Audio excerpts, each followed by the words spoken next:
제가 읽어드리겠습니다. 그때 예수의 어머니와 동생들이 와서 밖에 서서 사람을 보내어 예수를 부르니 무리가 예수를 둘러 앉았다가 여짜오되 보소서 당신의 어머니와 동생들과 너희들이 밖에서 찾나이다. 대답하시되 누가 내 어머니이며 동생들이냐 하시고 둘러 앉은 자들을 보시며 이르시되 내 어머니와 내 동생들을 보라. 누구든지 하나님의 뜻대로 행하는 자가 내 형제요 자매요 어머니이니라. 아멘. 오늘은 주님의 영적 가족, 우리가 가정의 달을 맞이하여서 가정의 달을 또 보내고 있는 시점에서 우리의 가족도 소중하지만 주님 안에 아름다운 우리 모두가 영적인 가족임을 깨닫고 하나님의 말씀을 통하여서 은혜를 나누고자 합니다. 우리나라에 기독교가 들어온 지, 가톨릭이 우리나라에 들어온 지는 200년이 넘었고 또 개신교가 들어온 지는 100년이 넘었습니다. 그런데 기독교가 우리나라에 들어오면서 우리나라에 먼저 전해져 내려오고 있던 그 뿌리가 있습니다. 그건 전통적인 종교입니다. 유교의 바탕을 둔 전통적인 윤리와 기독교의 만남이 있습니다. 이미 우리나라에 뿌리 내려져 있던 그 유교, 그리고 100년 전에 들어왔던 기독교와 만나게 됩니다. 이런 만남의 과정 속에서 소위 이 땅에 전통적인 윤리, 우리나라에 있는 전통의 윤리와 기독교와 만났을 때 심각한 질문이 하나가 있었습니다. 그것은 기독교에도 과연 효도관이 있느냐라는 것입니다. 여러분, 지금도 이것은 우리가 제일 잘 부딪히는 부분이 어디냐면은 바로 제사 문제라는 것이죠. 제사 문제에 부딪히면 예수쟁이들 아니면 교회 다니는 사람들 어디 제사를 왜 안 지내지 않느냐라고 이야기를 해옵니다. 저와 여러분들은 아실 겁니다. 교회에서 예수 믿는 사람들이 제사를 지내지는 않지만 추모 예배라는 것을 통하여서 우리는 죽은 자에게 절을 하고 죽은 자를 섬기는 것이 아니라 산자의 하나님을 믿기 때문에 우리는 살아계신 하나님을 예배하고 조상으로부터 물려받은 그 믿음의 유산에 대해서 다시 한 번 더 되새기면서 믿음으로 살 것을 다짐하며 살아계신 부모님에게 오히려 더 잘 섬기기를 다짐하고 있습니다. 제사를 지내지 않을 뿐이지 기독교에도 엄연하게 효도관이라는 게 있다는 것입니다. 오늘 본문을 피상적으로 읽어본다면 기독교의 효도관을 의심할 만합니다. 오늘 본문 내용을 보시면은 아들을 걱정하는 어머니 마리아가 나오고 그리고 형님을 걱정하는 동생들이 찾아와서 예수님을 만나자고 면회를 요청했습니다. 그런데 예수님의 대답은 이렇게 말씀합니다. 누가 내 어머니이며 동생들이냐? 누구든지 하나님의 뜻대로 행하는 자가 내 형제요 자매요 어머니라 말씀하십니다. 어떻게 보면 굉장히 냉정한 말씀같이 들립니다. 그런데 그렇다고 해서 이 말씀의 한 부분을 가지고 예수님께서는 효도관이 없다라고 단정 지을 수 없다는 것입니다. 여러분, 어떤 말이든지 간에 우리가 상대방과 대화할 때도 그 한 부분을 가지고 모든 것을 평가할 수가 없다는 것입니다. 전체 흐름을 봐야 되고 또 이 한 사람의 말을 듣고도 모든 것을 판단할 수 없다는 것입니다. 상대방과 두 사람의 입장을 들어보면은 이분이 이래서 이렇게 얘기했구나, 이분은 이렇게 해서 그럴 만한 사정이 있겠구나 이해를 하게 된다는 겁니다. 한 사람 말만 들으면 나도 잘못 판단할 수밖에 없다는 것이죠. 자, 그래서 오늘 본문은 이 한 부분의 말씀만을 가지고 접근하는 것이 아니라 전체적으로 접근을 해야 됩니다. 예수님의 생애 전체가 복음서가 그려주고 있는 예수님의 생애 가운데 예수님은 효도관에 대해서 어떻게 말씀하셨을까요? 우리는 실제로 예수님 자신의 부모와 형제들에게 어떻게 대하셨는지 전체를 볼 필요가 있습니다. 우선 효도에 관한 예수님의 가르침입니다. 7장에 보면은 예수님은 그 당시 유대인들, 특별히 바리새인들과 더불어서 고르반이라는 문제에 둘러싸여서 논쟁을 합니다. 이것을 고르반 논쟁이라고 합니다. 고르반 논쟁. 고르반이라는 뜻이 어떤 뜻이냐면 하나님께 드렸습니다라는 뜻입니다. 하나님께 드렸습니다라는 게 고르반이라는 뜻입니다. 예수님 당시에 성전 안에서 사람들은 이런 제도를 만들었습니다. 왜 만들었냐면 어떤 사람이 굉장히 가난합니다. 그런데 이 가난한 사람이 하나님도 사랑하고 또 부모도 사랑합니다. 그러나 부모와 하나님을 사랑하지만 하나님을 더 많이 사랑하고 있습니다. 왜냐하면 부모님을 주신 분이 하나님이시기 때문에, 온 우주 만물을 창조하신 분이 하나님이시기 때문에 그렇습니다. 그래서 하나님을 더 사랑하기 때문에 하나님 앞에 모든 헌금을 다 드렸습니다. 헌금을 드리고 나니까 부모님께 드릴 용돈이라든지 부모님을 섬길, 도와드릴 돈이 없습니다. 그때 주변 사람들은 당신은 부모도 제대로 섬기지도 못하고 도와주지도 못하는데, 이러면서 그들을 정죄하고 핍박하기 시작합니다. 그러나 이런 경우 이 당시에 성전 제도에 의하면은 이런 사람들이 보호받아야 마땅하다, 그리고 이런 사람들을 이해해 줄 필요가 있다라고 생각했다는 것입니다. 왜냐하면 하나님 앞에 물질을 드렸기 때문에 이 사람은 경제적인 여유가 없기 때문에 부모를 돕지 못해도 이 사람의 마음의 중심을 이해해 줘야 한다라는 성전의 법규가 있었습니다. 이것을 가리켜서 고르반이라고 합니다. 그런데 문제가 뭐냐면은 이런 고르반, 하나님께 드렸습니다. 이런 고르반 제도를 악용하는 사람들이 나타나기 시작했다는 겁니다. 그러니까 부모를 나몰라라 하고 부모를 섬기지도 않고 부모를 그냥 내팽개 쳐버린 겁니다. 고르반이라는 제도를 악용하기 시작했습니다. 부모를 섬기지도 않고 부모를 모른 척 한다는 겁니다. 그래서 주변 사람들이 왜 당신은 부모님에게 그렇게 대할 수 있습니까? 왜 부모를 섬기지 않아요? 왜 부모를 무시해요? 왜 부모를 도와주지 않아요? 라고 하니까 이 사람들이 어떻게 대답하냐면, 고르반이 무슨 뜻입니까? 하나님께 바쳤습니다 뜻이에요. 그러니까 하나님께 드렸기 때문에 나는 부모님을 도와줄 돈이 없습니다라고 악용하고 있다는 겁니다. 이렇게 말하는 사람들을 향해서 마가복음 7장에 보면은 예수님이 굉장히 화를 내십니다. 흥분해서 말씀하십니다. 그러면서 고르반이라는 제도 자체는 하나님이 주신 것이 아니다, 사람이 만든 제도에 불과하다. 그런데 그 제도를 악용해서 부모를 버리다니, 하나님이 모세를 통해서 주신 이 10계명, 내 부모를 공경하라는 이 계명을 너는 정반대로 위반하고 있는 것이다 라고 하면서 그 바리새인들을 예수님이 정죄하고 있다는 거예요. 그래서 내 부모를 공경하라 말씀하고 있다는 것입니다. 사랑하는 성도 여러분, 오늘 우리는 이 말씀 속에서 10계명 그대로, 하나님의 말씀 그대로 부모에 대한 공경과 순종의 도리에 대한 확고한 원칙이 계셨다는 것을 우리는 알 수가 있습니다. 잘 보십시오. 예수님이 마지막 십자가 사건을 한번 기억해 보십시오. 예수님이 십자가 달리셨을 때 얼마나 고통스럽고 아프고 괴로우셨겠습니까? 그러나 예수님은 이 십자가의 상에서 절정이었던, 그 고통의 절정이었던 그 순간에도 예수님은 십자가에서 내려다보고 계시는 한 여인이 있었습니다. 그 여인이 누구일까요? 예수님의 어머니 마리아였습니다. 예수님은 그 고통 가운데서도, 그렇게 고통스럽고 힘든 상황 가운데도, 괴로운 가운데서도 예수님은 한 여인, 그 여인이 바로 예수님의 어머니를 바라보고 계셨습니다. 여러분 혹시 그런 정말 큰 고통을 당해보셨습니까? 어떤 질병에 걸리거나, 아니면 어디 넘어져서 다치거나, 아니면 어떤 교통사고가 나거나, 그런 고통이 다가오면은 어떨까요?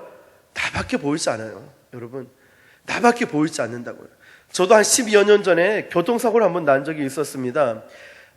그때 이제 대학교 교수님과 벤처를 창업을 하고 새벽 2시까지 그 일을 마치고 나서 그 벤처 창업한 곳이 약간 산골에 있어가지고 산 비탈길을 내려고 커브길을 도는데 참 신기하더라고요.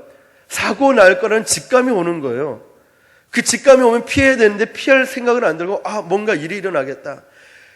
커브길이 굉장히 극커브였는데 저도 아반떼고 상대차도 아반떼였습니다. 그런데 이 사람은 대학생 4명이 타고 술을 만취한 가운데 실습을 나와서 취업을 했는데, 만취한 가운데 커브길을 돌다가 너무 급커브니까 중앙선을 넘어와서 제 차를 그대로 커브길에서 받게 된 겁니다. 상대 차는 아반떼는 폐차가 되었고, 저는 그 당시 10여 년 전에 2002년도였습니다.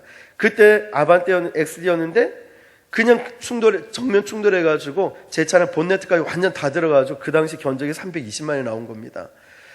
그런 상태에서 이렇게 사고가 나니까 안전벨트도 풀리지 않고 문도 열리지 않고 앞에도 유리가 다 껴져가지고 보이지 않는 거예요.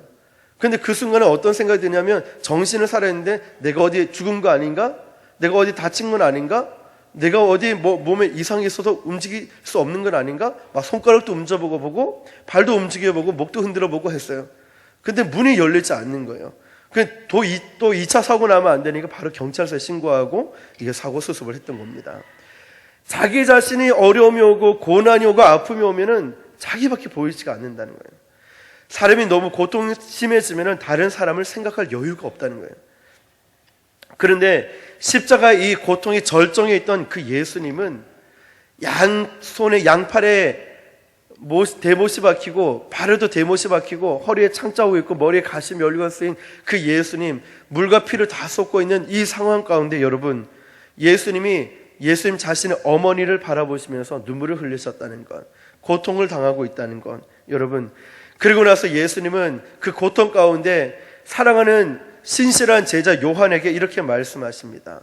요한에게 내 어머니다, 너의 어머니로 모셔달라고 이야기를 합니다. 이것이 예수님이 마지막 남기신 말씀 가운데 하나였습니다.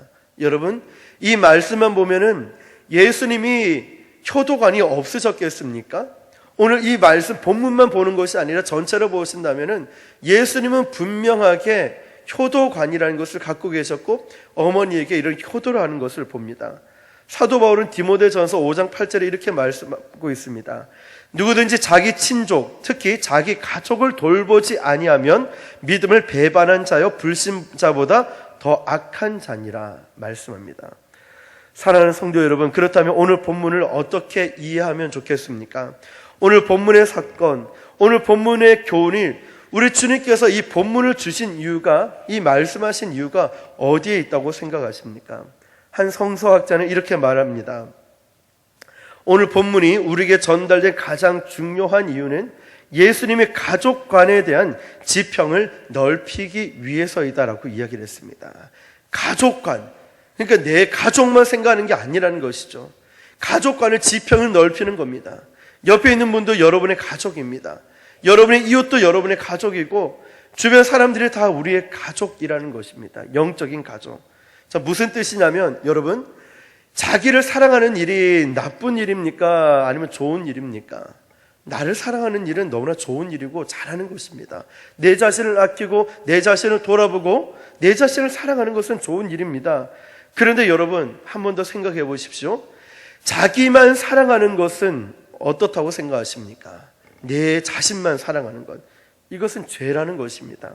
자기만 사랑한 나머지 다른 이웃들, 다른 사람을 사랑하지 않는다는 것, 내 자신의 유익을 위해서 다른 사람을 짓밟는 것은 죄라는 것입니다. 여러분, 우리가 상대방의 입장에 보면 그럴 만한 이유가 있습니다. 그럴 아픔의 이유가 있고 그렇게 말한 이유가 있고 그런 상황의 이유가 있습니다. 왜냐하면 나도 똑같이 그런 상황에 처할 수 있고 나도 똑같이 실수할 수 있고 나도 똑같이 잘못할 수 있다는 것입니다. 그런데 그렇게 생각하지 않는다는 거예요. 나는 잘하는 거예요. 나는 나밖에 보이지 않는 거예요. 나는 잘하고 있는데 당신은 왜 그래?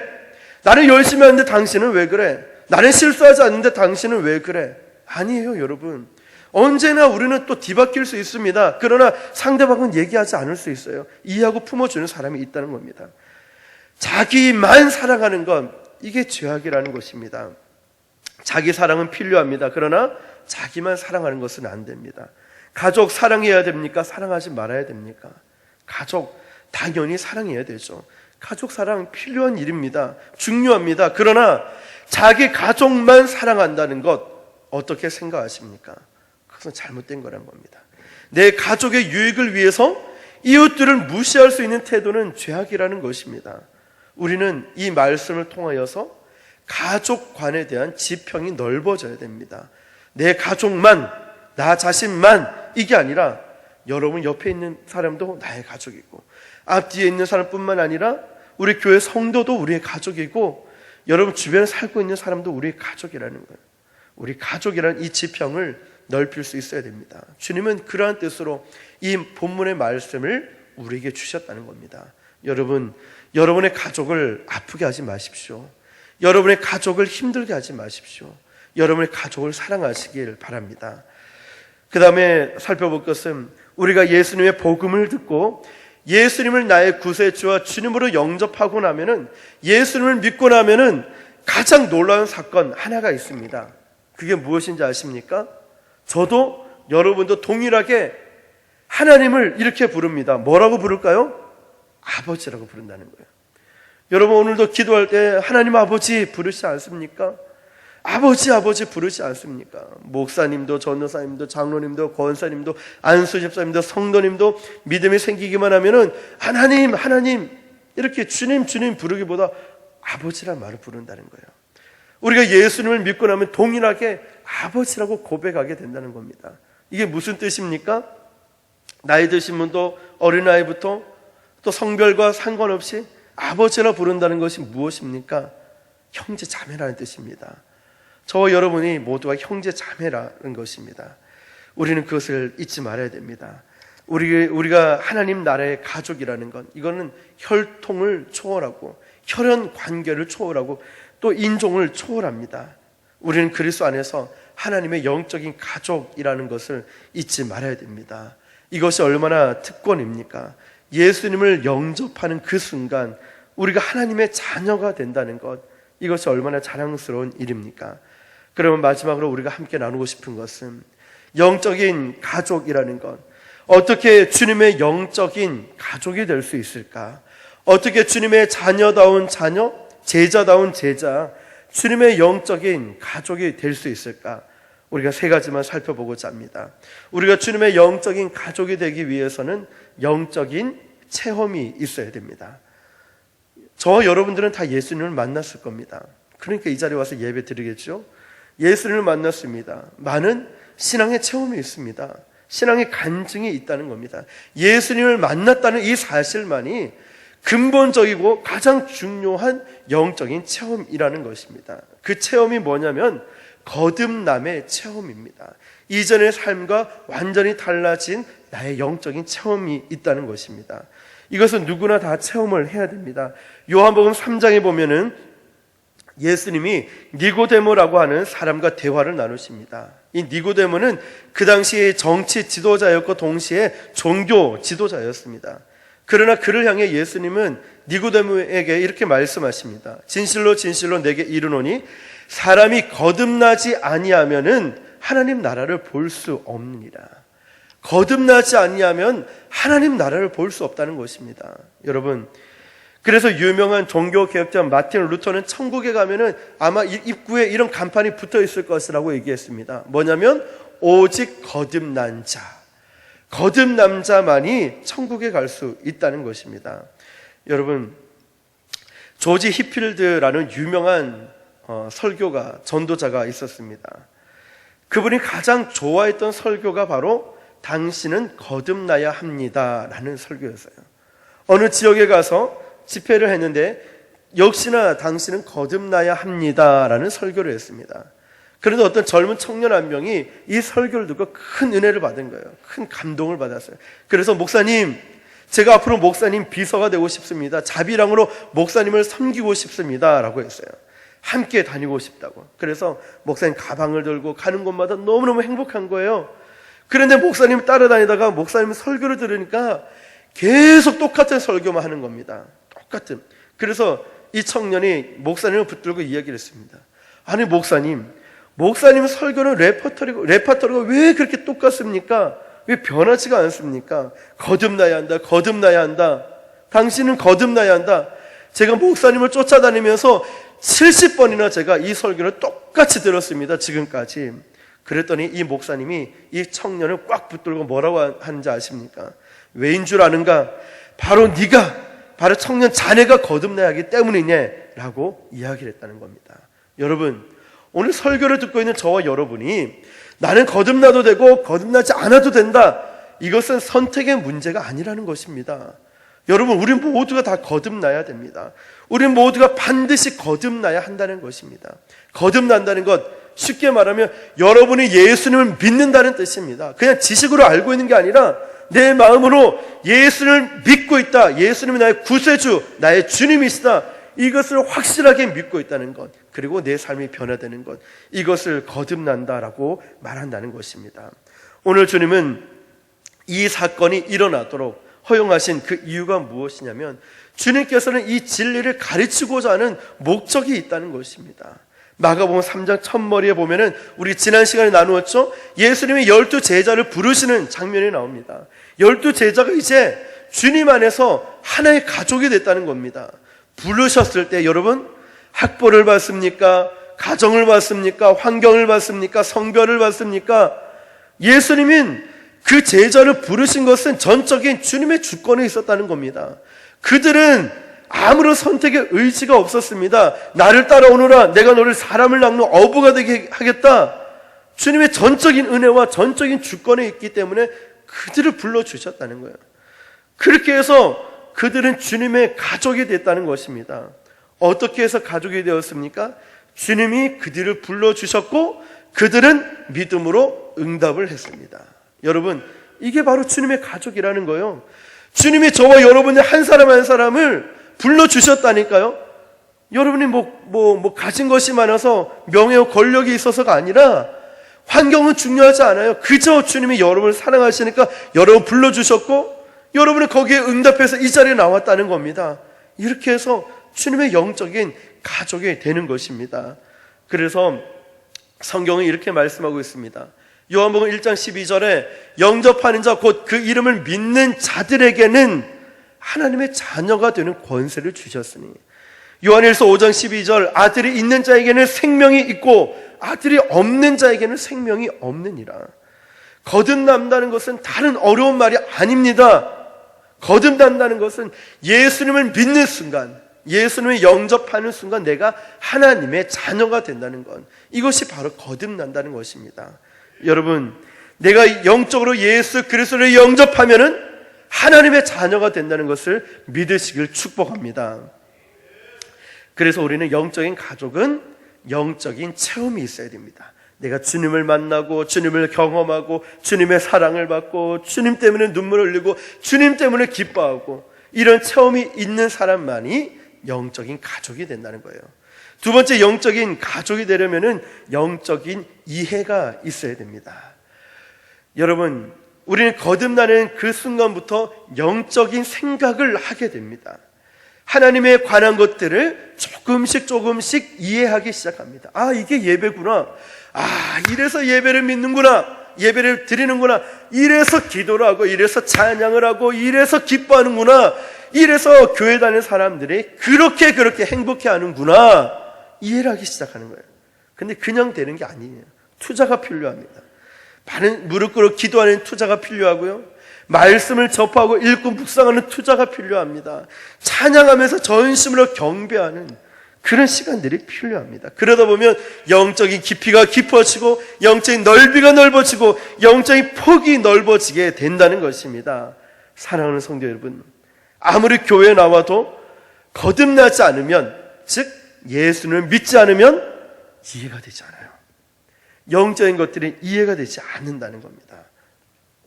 저는 참 신기한 부분들이 거듭나지 않아도, 즉 예수님을 믿지 않는데, 영접하지 않는데 열심히 교회에 나오는 사람이 참 신기하다고 생각합니다. 여러분, 사랑하는 성도 여러분, 오늘 저와 여러분 가운데는 단 한 사람도 예수님을 영접하지 않는 그런 분이 없는 줄 믿습니다. 저와 여러분들은 예수님을 잘 믿고 있는 그런 믿음 좋은 성도인 줄 믿습니다. 여러분, 오늘 예수님을 알지도 믿지도 않는데 교회 열심히 나오는 사람들이 있다는 겁니다. 그런데 그런 사람들이 있다는 것이죠. 그런데 거듭나지 않고도 교회에 열심히 나오는 것은 좋은 일입니다. 왜냐하면 거듭날 수 있는, 예수님을 영접할 수 있는 기회가 그만큼 많다는 것이죠. 왜냐하면 복음을 자주 들으니까. 그러나 이쯤 되면 거듭날 때가 됐는데 영적인 것들에 대해서 이제 믿고 이제 좀 뭔가 알아야 되는데 이제 좀 변화가 되고 이제 좀 신앙이 성숙해야 되는데 늘 그 자리에 머물러 있는 거예요. 이제 좀 믿음의 성장해야 되고 이제 좀 자라나야 되는데 어린아이같이 늘 그대로 그만큼 머물러 있다는 거예요, 여러분. 그러면 안 된다는 것이죠. 그러니까 영적인 것을 이해하지 못합니다. 영적인 것들을 이해하지 못해요. 왜 교회 새벽에도 모이고 밤에도 교회에 모이고 왜 기도한다 모이고 왜 봉사한다 모이고 도대체 집안 살림은 어떻게 하는지 도대체 저 사람은 직장 다니는 거야? 아니 왜 새벽에도 오고 피곤하지 않나? 왜 하루 종일 교회 와서 있는지 이해가 되지 않아요. 영적인 게. 왜요? 영적인 거듭남이 없기 때문에, 영적인 체험이 없기 때문에, 영적으로 주님을 믿지 않기 때문에 교회에서 하는 모든 일들이 이해가 되지 않는 거예요. 그러니까 아내를 핍박하고 남편을 핍박하고 자녀를 핍박하고 대충 좀 해라, 고만 좀 해라, 왜 니만 유별나게 그렇게 하느냐, 정죄하기 시작하는 거예요. 심지어는 교회 다니는 지 십수년이 된 사람도 예수님을 영접하지 않고 믿음이 없으니까 유별나게 그런다, 그만 좀 해라, 적당히 믿어라, 이렇게 정죄하게 된다는 거예요. 왜 그렇습니까? 영적인 것을 이해하지 못해요. 왜냐하면 영적인 거듭남이 없기 때문에. 그래서 우리는 가장 먼저 영적인 것을 체험할 수 있도록 하나님께 기도하면서 말씀 붙들고 기도해야 돼요. 예배드리고. 그 다음 그러고 나면 영적인 것들이 이해되기 시작합니다. 자, 요한복음 3장에 보면 니고데모가 우리 주님은 네가 거듭나야 한다 라고 말씀했는데 니고데모가 뭐라고 얘기한지 아십니까? 반응이, 선생님, 제가 이만큼 나이가 늙었는데 어떻게 또 어머니 뱃속에 들어가서 다시 태어날 수 있습니까? 예수님은 영적인 거듭남을 얘기했어요. 그런데 니고데모는 어떻게 받아들입니까? 육적인 생각을 한다는 겁니다. 영적인 거듭남이 니고데모에게 없으니까 영적인 것을 얘기를 해도 그냥 육적인 것을 받아들인다는 것입니다. 다시 어머니 뱃속에 들어갔다 나오는 것을 알고 있다는 것이죠. 우리 주변에도 그런 사람들이 있습니다. 영적인 것을 얘기를 해도 육적인 것을 받아들이는 거예요. 요한복음 4장에 보면 목말라 하는 사마리아 여인이 나옵니다. 이 예수님이 이 여인에게 내가 영원히 목마르지 않는 생수를 주겠다라고 하니까 영적으로 하신 말씀이죠. 그런데 사마리아 여인이 어떻게 반응을 보인지 아십니까? 우리 조상 대대로 이 우물을 해서 이 우물을 퍼먹고 살았는데 혹시 당신이 영원히 목마르지 않는 그런 생수가 터져 나오는 약수터라도 알고 계십니까? 이런 식으로 반응을 했다는 겁니다. 엉뚱한 얘기를 합니다. 왜 그렇습니까? 영적으로 도무지 이해가 되지 않았기 때문에.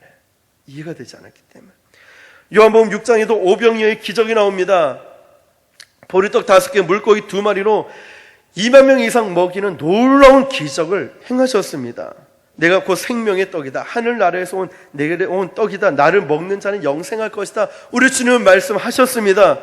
그런데 요한복음 6장에 보면요, 사람들, 심지어는 예수님의 제자들도 어떤 반응을 보이는지 아십니까? 그 많은 무리들이 예수님 영적인 것을 얘기하니까 예수님을 잡아먹으라고? 예수님을 사람을 먹어야 된다고? 이 말귀를 알아듣지 못하는 겁니다. 생명의 떡이라고 하니까 그 떡만 집중한 것이지 예수님 자신의 영적인 것을 들어도 이해하지 못한다는 것입니다. 오늘 본문의 상황에 나타난 중요한 배경이 있습니다. 마가복음 3장 20절에 집에 들어가시니 무리가 다시 모임으로 식사할 겨를도 없는지라. 예수님이 어떤 집에 들어가셨습니다. 식사 시간이에요. 그런데 식사도 안 하시고 계속 말씀을 전하시고 병든 자를 고치시고 기도하고 계십니다.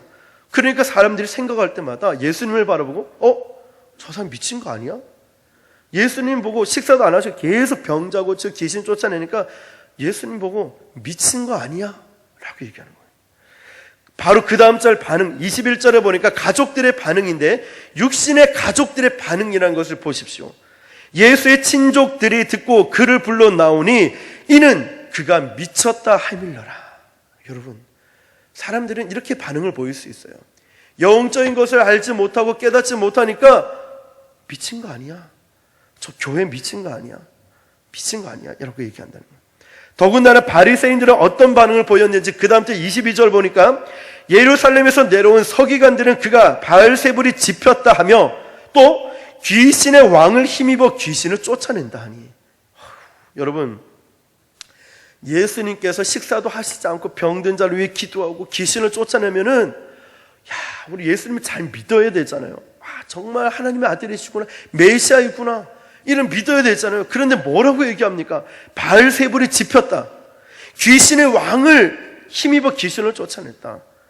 그러니까 그들이 생각하기로 귀신보다 더 큰 왕이 와서 이 예수를 완전히 사로잡았다라고 이야기를 하고 있다는 거예요. 믿음이 없으니까, 영적인 것을 알지 못하니까 예수님 보고도 귀신 들렸다라고 이야기를 한다는 것이죠. 지금 사람들이 무엇을 이해하지 못합니까? 예수님은 말씀을 전하고 있어요. 생명의 말씀, 복음의 말씀을 전하는데 이해하지 못하는 거예요. 오늘도 하나님의 말씀이 강대상에서 선포가 되는데 생각은 딴 데 있는 거예요. 딴짓하고 딴 생각하고 졸고 자꾸만 마음속에 그게 무슨 말이야? 이해하지 못하는 거예요. 말씀에 집중하지 못하게 합니다. 왜? 마귀가 그걸 원하거든요. 예배 집중하지 않고 딴 생각하고 딴짓하는 걸 마귀가 원한다고요. 졸고 자꾸 집중하지 못하는 거예요. 왜 그럴까요? 말씀을 들으면 믿음이 생기거든요. 말씀이 생기면 영적인 게 풍성해지거든요. 말씀을 들으면, 이 말씀을 들을 때 내 모든 환경을 이길 수 있는 큰 믿음이 생기거든요. 마귀가 듣지 못하게 해요. 여러분 집중하십시오.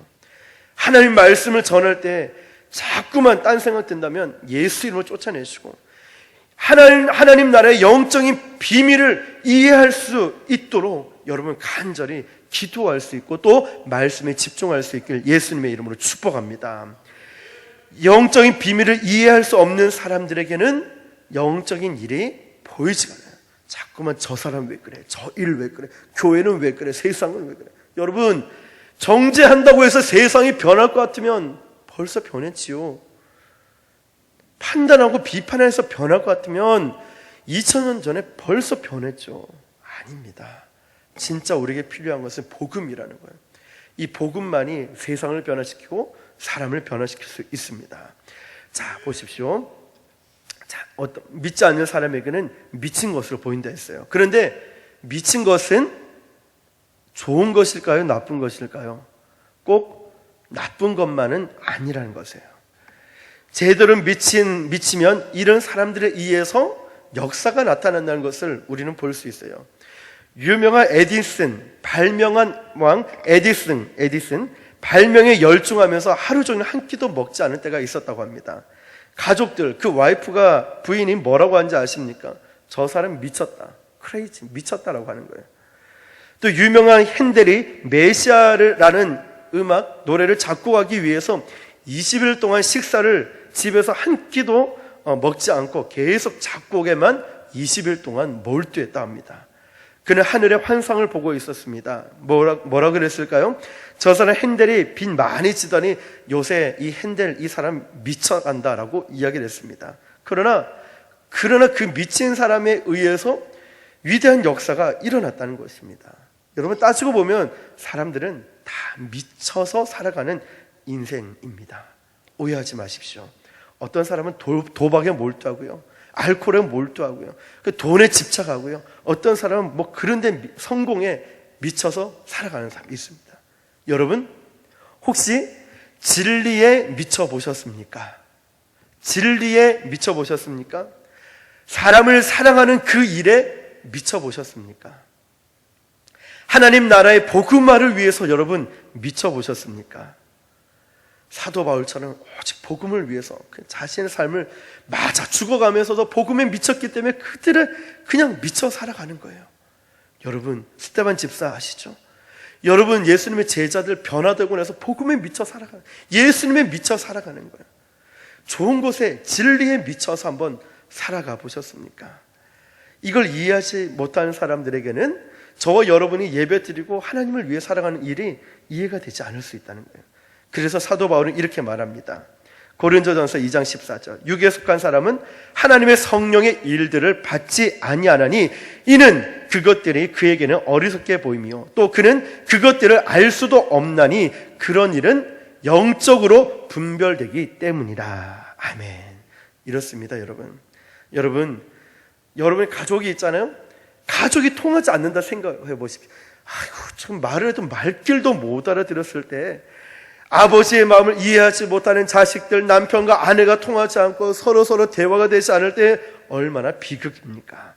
주님의 영적인 가족이 되려고 한다면 주님의 마음을 이해할 수 있어야 됩니다. 주님을 이해할 수 있는 사람만이 영적인 이해의 폭과 길이와 넓이를 알 수가 있고, 그렇게 할 때 주님의 기쁨이 될 수 있는 줄 믿습니다. 사랑하는 성도 여러분, 영적인 체험이 있어야 됩니다. 거듭남, 그 다음에 영적인 이런 일들을 하기 위해서 하나님의 뜻을 분별할 수 있어야 돼요. 즉 영적인 이해가 필요합니다. 그 다음 마지막으로 한 가지는 영적인 목표가 있어야 됩니다. 사랑을 하면 눈빛만 봐도 알 수 있어요. 눈빛만 봐도 알 수 있잖아.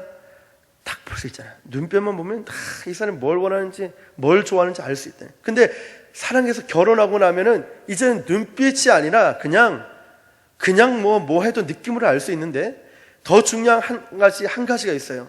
공동의 목표가 있어야 되는 거예요. 이 가정은 정말 주님을 기쁘시게 하는 목표가 있어야 된다는 겁니다. 한 시인은 이런 시를 썼습니다. 우리가 사랑할 때 우리는 서로의 눈을 보고 있었지. 그러다가 결혼을 했지. 그러다 가정을 이루었지. 그러나 이제 부부간에 우리는 공동의 목표를 바라보고 있다. 여러분, 얼마나 아름다운 시의 일부분이겠습니까? 가족이 함께 바라볼 수 있는 공동의 목표가 있다는 것. 오늘 주님은 이 말씀을 왜 하실까? 결론적인 마지막 부분 35절을 보면 누구든지 하나님의 뜻대로 행하는 자가 내 형제요 자매요 어머니이니라 라고 말씀하셨습니다.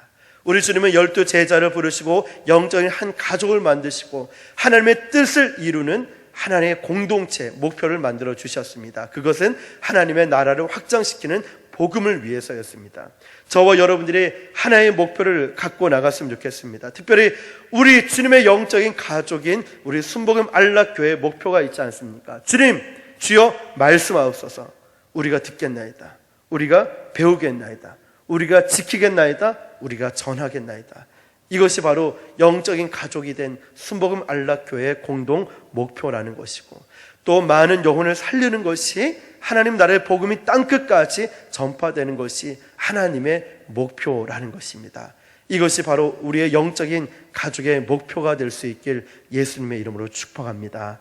오늘 우리가 영적인 가족이 된 영적인 체험, 영적인 이해, 또 영적인 목표, 공동의 목표, 이것이 있을 때 영적인 가족이 될 수 있습니다. 저와 여러분들이 영적인 가족이 되었다는 사실을 잊지 마시고, 서로 너무 아프게 찌르지 마시고요, 서로 너무 힘들게 하지 마시고, 한마디 하더라도 그들을 품어주고 이해할 수 있는 말, 낙심하고 힘들어하고 실수하더라도 그럴 수도 있지라고 품어줄 수 있는 주님의 마음, 잘하면 격려해주고 축하할 일이 있으면 많이 축하해주고, 이런 아름다운 영적인 공동체, 영적인 가족, 아름다운 우리 모두가 주님 안에서 가족이 된 저 여러분들이 앞으로도 그 가족대로 살아갈 수 있기를 예수님의 이름으로 축원합니다. 아멘. 기도하겠습니다. 하나님 아버지, 오늘도